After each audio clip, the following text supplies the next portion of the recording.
But you have to realize what business makes you money the first year. I don't care what business is it. Any business, a hair salon, a gas station, a landscaping company, anything, any business, the first year you really don't make money, right? You're creating that business. So it's the same thing. It's just a mindset. Because of that, everybody out there says, oh, I want to become a real estate investor and I'm going to become a millionaire the first year, I become a real estate investor. And that whole mindset has this whole, everybody that invests, they get into a lot of trouble. They get themselves in a hole.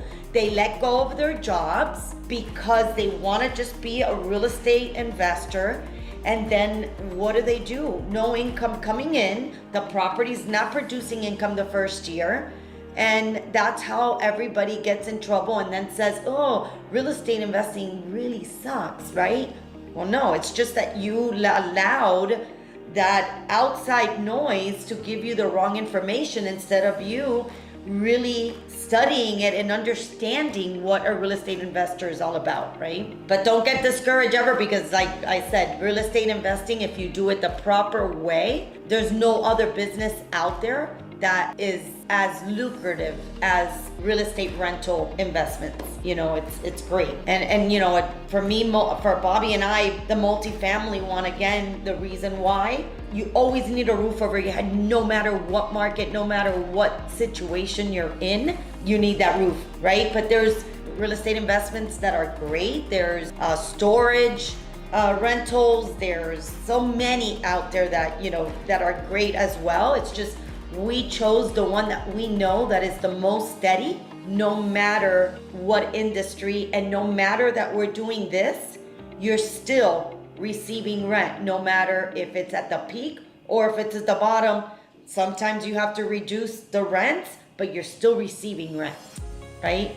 Whereas when you go into commercial investments, right, like warehousing, storefront, offices, if the market is bad and they're not making money, they're gonna let go of that rental. They have to. They're not making no money. They need to pay their rent at home before they pay their rent for anything else, right? So that's where we always say, if you're gonna get into real estate, multifamily, single family homes, rentals, anything that you're gonna live in is way more secured no matter what market you're in than the other type of real estate, right? So, but I'm not saying that they're not bad investments. I mean, they're great investments as well. It's just, for us, it's just the one that's more steady no matter what. That's one of the things that I learned very hard, because I'm a very social person. And at the beginning, I used to love going to the properties every day, and I wanted to manage the property. I wanted to meet all my tenants, and I wanted to be in, that bit me in the butt. And I learned that, that if you treat them as friends, unfortunately, they lose respect for you in the sense that they just think, oh, you own this building, you have all the money in the world, and da da da.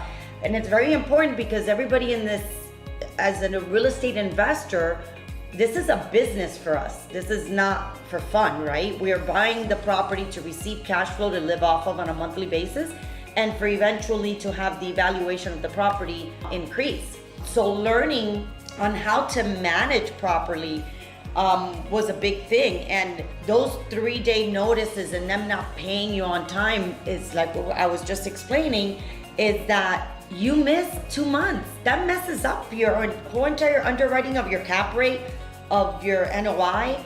It messes up everything. So you need to really take it serious when it comes down to how to underwrite your tenants. Underwriting your tenant is so important, because if you underwrite properly, you're not gonna have to evict a tenant. And making sure that that tenant is a tenant that after a year, I know it sounds bad and I know it sounds, but you have to increase their rent. So knowing that that type of tenant that you're bringing in, you want to keep them as long as possible, right? Even though that I know that if you let go of them, that next tenant's going to pay more.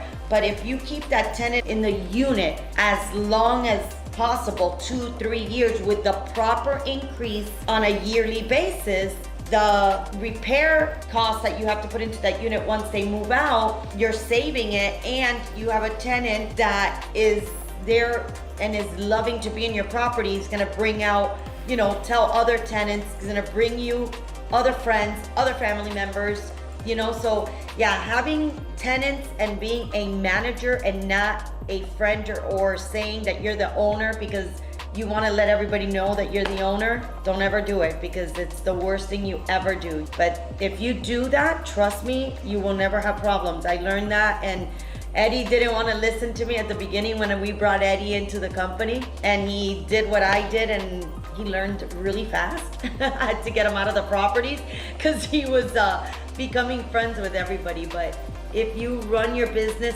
as a business and you're a property manager to your properties, trust me, it's the best thing. The way you run it's how you need to run a business. I try to tell everybody else, a real estate investor, you're a business owner, point blank. You run a business this way, well, you have to run your property the same exact way. There's no difference in running a regular business and running a real estate investment property.